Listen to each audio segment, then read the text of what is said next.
There's nowhere in the world you can go where the people who are officially recognized as the indigenous habitants are white. Nowhere. White people do not. How is that not genocidal intent? Well, that's my point. So it's like, okay, so we're not indigenous to anywhere, so where are we supposed to be? Because the other part is... We're supposed to be dead. Apparently. Yeah. Because we're told that, okay, here are the indigenous habitants, and the what's implied every time we talk about indigenous people, or just outright said, is that, well, this land is really theirs, and so you shouldn't be here. And so what we're saying to white people everywhere is that you shouldn't be here. Well, where should we be? Do you want us to go to Mars? I mean, are we going to Jupiter? Where are we supposed to be? Or are you just going to throw us into the ocean? And I think the answer is that we really shouldn't be anywhere, which is why we should not be embarrassed or afraid to say that the Native Americans are white people of European descent. That is true. The people that we call Native Americans now are not Native Americans. And the reason they're not Native Americans is because they did not form a country called America. They are not native. America is a country. It's not just a place. It's not just a plot of land. It is a country. And before America was formed as a nation, this place was not America, because America didn't exist. America existed when it was formed.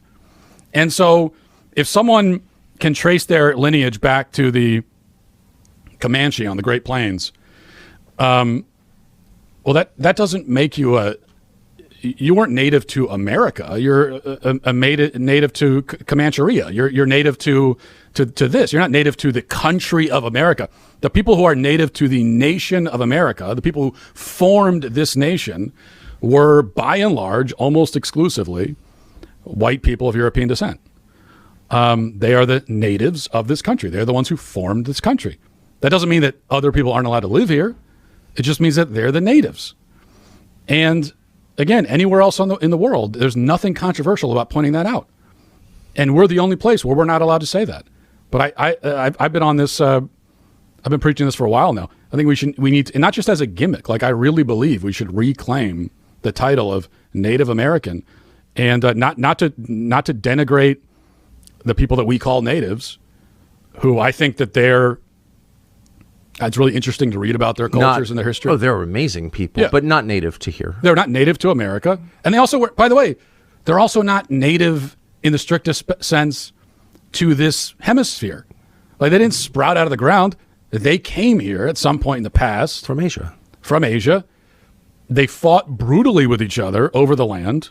All of the so-called natives that were here and had claimed land when Europeans first started showing up in the late 1400s, early 1500s, all of those people were on that land because they brutally killed who'd been on it before. Right. And they raped their women and took their children as slaves. One wave of conquest supplanted the next. Exactly. Right. And the law of conquest is what determined. No, everything. It's of course it's factually true, and by the way, it's been suppressed for many decades by anthropologists and archaeologists, by the official policy of the U.S. government, but cracking the human genome made it impossible to deny